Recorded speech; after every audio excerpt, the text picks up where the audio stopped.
ਜਿਹੜੀ ਹਰਜੋਤ ਸਿੰਘ ਜੀ ਇੱਕ ਇੰਡੀਅਨ ਠੱਗ ਦੀ ਜਿਹੜੀ ਉਹ ਗੱਲ ਕਰਦੇ ਆ। ਜਿਸ ਨੇ ਇਹ ਪਹਿਲਾਂ ਨਹੀਂ, ਪਤਾ ਨਹੀਂ ਹੋਰ ਇਦਾਂ ਦੇ ਕਿੰਨੇ ਆ ਜਿਹੜੇ ਕਿ ਕੰਮ ਕਰ ਰਹੇ ਸੀਗੇ ਸਰਕਾਰ ਦੇ ਲਈ, ਤੇ ਨਾਲ ਸਰਕਾਰ ਨੂੰ ਚੂਨਾ ਵੀ ਜਿਹੜਾ ਉਹ ਲਾਈ ਜਾ ਰਹੇ ਸੀ। ਨਿਊਯਾਰਕ ਦੀ ਇਹ ਖਬਰ ਆ।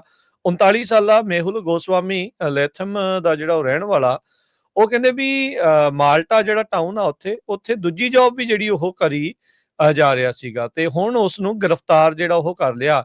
ਇਹ ਨਿਊਯਾਰਕ ਸਟੇਟ ਆਫਿਸ ਦੇ ਲਈ ਆਈਟੀ ਸਰਵਿਸਿਜ਼ ਦਾ ਕੰਮ ਕਰ ਰਿਹਾ ਸੀਗਾ। ਸੋ ਇਹ ਜਿਹੜੇ ਇੰਡੀਅਨ ਠੱਗ ਨੇ, ਇਹ ਰਿਮੋਟਲੀ ਉਹਦੇ ਲਈ, ਸਰਕਾਰ ਲਈ ਕੰਮ ਕਰ ਰਿਹਾ ਸੀਗਾ, ਤੇ ਨਾਲ ਇੱਕ ਹੋਰ ਜੌਬ ਜਿਹੜਾ ਉਹ ਕਹਿੰਦੇ ਕਰੀ ਜਿਹੜਾ ਉਹ ਜਾ ਰਿਹਾ ਸੀਗਾ, ਤੇ ਉਹਦੇ ਕਰਕੇ ਇਹਦੇ ਤੇ ਹੁਣ ਦੋਸ਼ ਆ ਵੀ $50,000 ਇਸ ਨੇ ਸਟੀਲ ਕਰ ਲਏ, ਚੋਰੀ ਕਰ ਲਏ ਨਿਊਯਾਰਕ ਸਟੇਟ ਤੋਂ, ਤੇ ਹੁਣ ਜਿਹੜਾ ਇਸ ਨੂੰ ਗ੍ਰਿਫਤਾਰ ਕਰ ਲਿਆ ਗਿਆ ਆ। ਸੋ ਇਹ ਕਹਿੰਦੇ ਵੀ ਇਹ ਜਿਹੜਾ ਅਰੈਸਟ ਆ, ਇਹ ਜੁਆਇੰਟ ਐਫਰਟ ਸੀਗਾ ਆਫੀਸਰਸ, ਜਿਹੜੇ ਸ਼ੈਰਿਫ ਦੇ ਜਿਹੜੇ ਉਹ ਆਫਿਸ ਦੇ ਦੁਆਰਾ, ਤੇ New York state inspector general office ਆ, ਉਹਨਾਂ ਦੇ ਜਿਹੜਾ ਉਹ ਦੁਆਰਾ ਸਾਂਝੇ ਤੌਰ ਦੇ ਉੱਤੇ ਇਹ ਸਾਰਾ ਕੁਝ ਕੀਤਾ ਆ। ਸੋ ਗ੍ਰੈਂਡ ਲਾਰਸਨੀ ਇਨ ਸੈਕੰਡ ਡਿਗਰੀ ਕਲਾਸ ਸੀ ਫੈਲਨੀ ਦੇ ਚਾਰਜ ਵਿੱਚ ਇਸ ਨੂੰ 15 ਅਕਤੂਬਰ ਬੁੱਧਵਾਰ ਨੂੰ ਗ੍ਰਿਫਤਾਰ ਕਰ ਲਿਆ ਗਿਆ ਸੀਗਾ।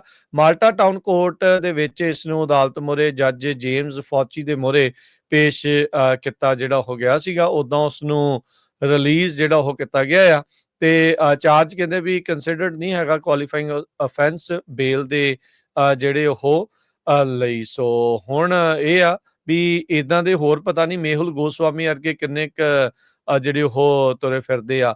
ਸੋ ਇੱਕ ਪਾਸੇ ਤਾਂ ਇਹ ਪ੍ਰੋਜੈਕਟ ਕੋਆਰਡੀਨੇਟਰ ਬਣਿਆ ਸੀਗਾ ਸਟੇਟ ਨਿਊਯਾਰਕ ਸਟੇਟ ਦੇ ਲਈ, ਤੇ ਦੂਜੇ ਪਾਸੇ ਜਿਹੜਾ ਇੱਕ ਹੋਰ ਕੰਮ ਜਿਹੜਾ ਨਾਲ ਦੇ ਨਾਲ ਕਰ ਰਿਹਾ ਸੀਗਾ, ਤੇ ਇਹ ਹੁਣ ਕਹਿੰਦੇ ਵੀ ਦੋ ਫੁੱਲ ਟਾਈਮ ਜੌਬਸ ਕਨਕਰੈਂਟਲੀ ਇਹ ਹੋਲਡ ਕਰ ਰਿਹਾ ਸੀ, ਜੋ ਕਿ ਗੈਰ ਕਾਨੂੰਨੀ ਆ, ਤੇ ਕਹਿੰਦੇ ਵੀ ਨਾਲੇ $50,000 ਚੋਰੀ ਕਰ ਲਿਆ ਇਹਨੇ ਸਟੇਟ ਦੇ ਜਿਹੜੇ ਉਹ ਫੰਡਸ ਦੇ ਵਿੱਚੋਂ। ਸੋ ਹੁਣ ਇਸ ਕਰਕੇ ਜਿਹੜਾ ਆ ਇਸ ਨੂੰ ਗ੍ਰਿਫਤਾਰ ਕਰ ਲਿਆ ਜਿਹੜਾ ਉਹ ਗਿਆ ਸੀਗਾ ਜੀ। ਜੀ ਜਿਹੜੀ ਹਰਜੋਤ ਸਿੰਘ ਜੀ ਇੱਕ ਇੰਡੀਅਨ ਠੱਗ ਦੀ ਜਿਹੜੀ ਉਹ ਗੱਲ ਕਰਦੇ ਆ। ਜਿਸ ਨੇ ਇਹ ਪਹਿਲਾਂ ਨਹੀਂ, ਪਤਾ ਨਹੀਂ ਹੋਰ ਇਦਾਂ ਦੇ ਕਿੰਨੇ ਆ ਜਿਹੜੇ ਕਿ ਕੰਮ ਕਰ ਰਹੇ ਸੀਗੇ ਸਰਕਾਰ ਦੇ ਲਈ, ਤੇ ਨਾਲ ਸਰਕਾਰ ਨੂੰ ਚੂਨਾ ਵੀ ਜਿਹੜਾ ਉਹ ਲਾਈ ਜਾ ਰਹੇ ਸੀ। ਨਿਊਯਾਰਕ ਦੀ ਇਹ ਖਬਰ ਆ। 39 ਸਾਲਾ ਮੇਹੁਲ ਗੋਸਵਾਮੀ ਲੈਥਮ ਦਾ ਜਿਹੜਾ ਉਹ ਰਹਿਣ ਵਾਲਾ, ਉਹ ਕਹਿੰਦੇ ਵੀ ਮਾਲਟਾ ਜਿਹੜਾ ਟਾਊਨ ਆ, ਉੱਥੇ ਦੂਜੀ ਜੌਬ ਵੀ ਜਿਹੜੀ ਉਹ ਕਰੀ ਜਾ ਰਿਹਾ ਸੀਗਾ, ਤੇ ਹੁਣ ਉਸ ਨੂੰ ਗ੍ਰਿਫਤਾਰ ਜਿਹੜਾ ਉਹ ਕਰ ਲਿਆ।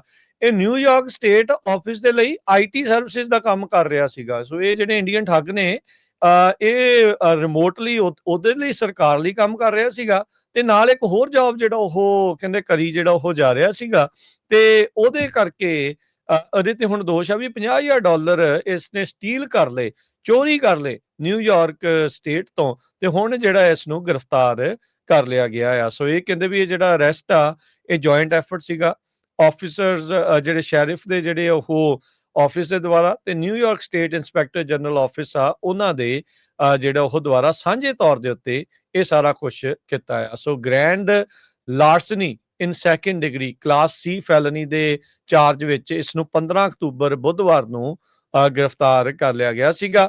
ਮਾਲਟਾ ਟਾਊਨ ਕੋਰਟ ਦੇ ਵਿੱਚ ਇਸ ਨੂੰ ਅਦਾਲਤ ਮੂਹਰੇ ਜੱਜ ਜੇਮਸ ਫੌਚੀ ਦੇ ਮੂਹਰੇ ਪੇਸ਼ ਕੀਤਾ ਜਿਹੜਾ ਹੋ ਗਿਆ ਸੀਗਾ। ਉਦੋਂ ਉਸ ਨੂੰ ਰਿਲੀਜ਼ ਜਿਹੜਾ ਉਹ ਕੀਤਾ ਗਿਆ ਆ, ਤੇ ਚਾਰਜ ਕਹਿੰਦੇ ਵੀ ਕੰਸੀਡਰਡ ਨਹੀਂ ਹੈਗਾ ਕੁਆਲੀਫਾਈਂਗ ਅਫੈਂਸ ਬੇਲ ਦੇ ਜਿਹੜੇ ਉਹ ਲਈ। ਸੋ ਹੁਣ ਇਹ ਆ ਵੀ ਇਦਾਂ ਦੇ ਹੋਰ ਪਤਾ ਨਹੀਂ ਮੇਹੁਲ ਗੋਸਵਾਮੀ ਵਰਗੇ ਕਿੰਨੇ ਜਿਹੜੇ ਉਹ ਤੁਰੇ ਫਿਰਦੇ ਆ।